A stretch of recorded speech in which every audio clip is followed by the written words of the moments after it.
नमस्कार। चलिए आज हम लोग कबीर की साखियाँ पढ़ते हैं। इस साखी के माध्यम से कबीर समाज के लोगों को दिशा निर्देश देते हैं कि किस तरह से आप एकजुट होकर के रहते हैं। तो चलिए पहली साखी देखते हैं बच्चों। पहली साखी है, मान सरोवर सुभर जल हंसा केली कराही, मुक्ता फल मुक्ता चुगे अब उड़ी अनत न जाय।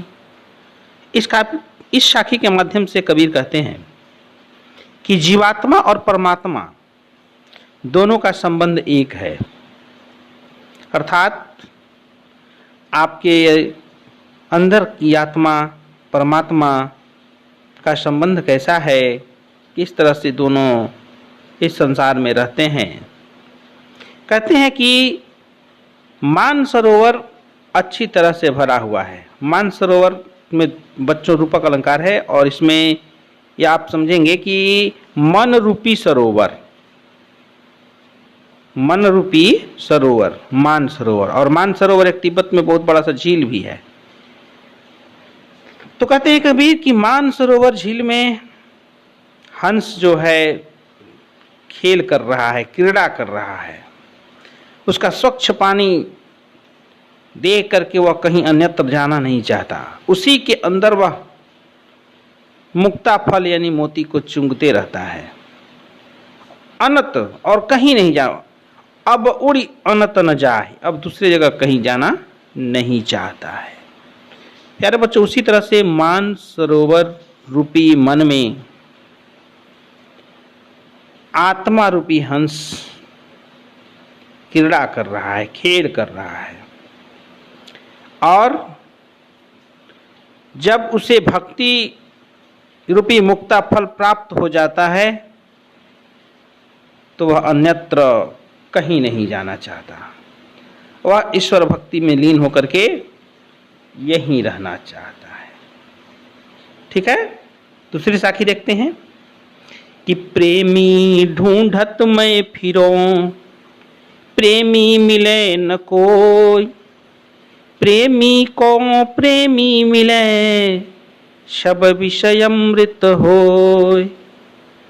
इस साखी के माध्यम से कबीर ने जीवात्मा और परमात्मा के मिलन से उत्पन्न होने वाले प्रभाव को बड़ी ही सहजता के साथ वर्णन किया है।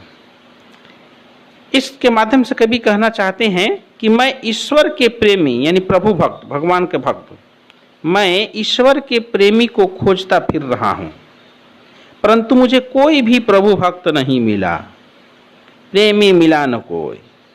यदि एक ईश्वर भक्त दूसरे ईश्वर भक्त से मिल जाता है, यानी प्रेमी को प्रेमी मिले, जब दोनों एक जगह हो जाते हैं तो सब विष अमृत होए। तो जितने भी समस्त विषय भावना रूपी विष अमृत में परिणत हो जाता है। अर्थात कह सकते हैं कि अहंकार जो है वह समाप्त हो जाता है, मोह माया जो है वह खत्म हो जाता है और ईश्वर भक्ति की प्राप्ति हो जाती है। ठीक है बच्चों, चलिए अगली साखी एक बार फिर देखते हैं। आगे क्या कबीरदास लिखते हैं? आगे लिखते हैं कि जब ज्ञान की प्राप्ति हो जाती है बच्चों, तो हम ज्ञान के माध्यम से संसार में को एक राह दिखाना चाहते हैं। तो संसार के लोग क्या कहते हैं, जरा सा इस साखी के माध्यम से इसे हम जानेंगे कि हस्ती चढ़िए ज्ञान को सहज दुली चाड़ा, श्वान रूप संसार है भूकन दे झक मार। कहते हैं क्या, इस साखी के माध्यम से कबीर ज्ञान के महत्व के बारे में बताए हैं। कबीर कहते हैं कि हे साधु पुरुष, हे मानव, जब आपको ज्ञान की प्राप्ति हो जाती है, आप सहजता के साथ ज्ञान रूपी हाथी पर सवार होकर के बैठ जाते हैं और बैठ करके जिस संसार में चलते हैं, तो संसार में अज्ञानी रूपी कुत्ते हमेशा भौं भौं करते हैं, भौंकते रहते हैं। तो इस तरह से कुत्ते यदि भौंकें तो आपको उस पर ध्यान नहीं देना है। क्योंकि हाथी जब बाजार में निकलता है तो क्या होता है, बाजार के कुत्ते हमेशा भौंकते रहते हैं। तो संसार रूपी जो संसार में अज्ञानी व्यक्ति हैं भोगते हैं, भोंकने दीजिए। आप ईश्वर की साधना में लीन होकर के ज्ञान की प्राप्ति के माध्यम से संसार के लोगों को भी ज्ञानी बनाते रहिए। ठीक है, नेक्स्ट देखते हैं कि पखा पखी के कारण सब जग रहा भुलान, निरपख होई के हरि भजे सोई संत सुजान।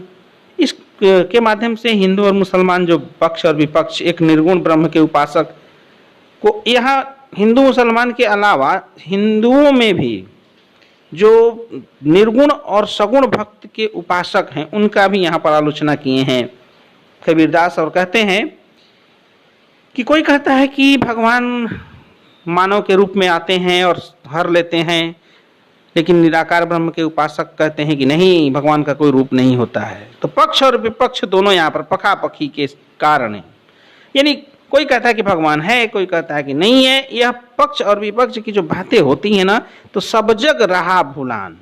संसार में के जितने लोग हैं सब भूल जाते हैं कि भगवान आखिर हैं कहाँ, भगवान किसी मानव में भी बसते हैं या भगवान का कोई रूप ही नहीं होता है। तो कबीर कहते हैं कि पक्ष और विपक्ष के कारण संसार के लोग हमेशा भूल जाते हैं। इसलिए मैं कहता हूं कि निष्पक्ष हो जाइए, निष्पक्ष हो जाइए और भगवान को भजिए, कहीं मत जाइए। निष्पक्ष होकर भगवान को भजिए, अपने ईश्वर की आराधना कीजिए। आपके अंदर जो बैठा हुआ आत्मा है उसी में परमात्मा को खोजिए, देखिए आपको परमात्मा मिल जाएंगे। सोई संत सुजान, वही संत है, वही अच्छा इंसान है, वही अच्छा मानव है जो निष्पक्ष होकर के भगवान को भजते रहता है।